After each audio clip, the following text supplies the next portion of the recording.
What's the meaning of backwards?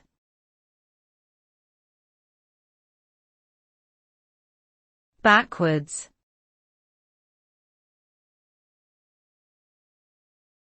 Backwards.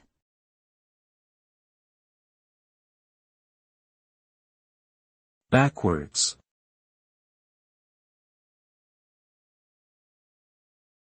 Backwards.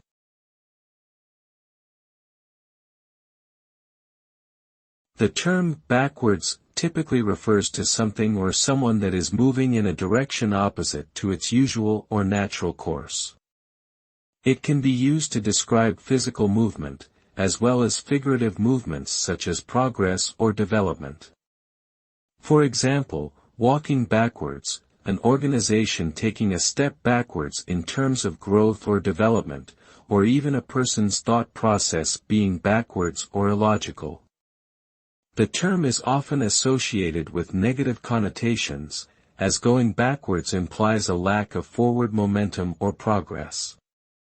However, it can also be used in a positive sense, such as rewinding a video to watch a specific part again.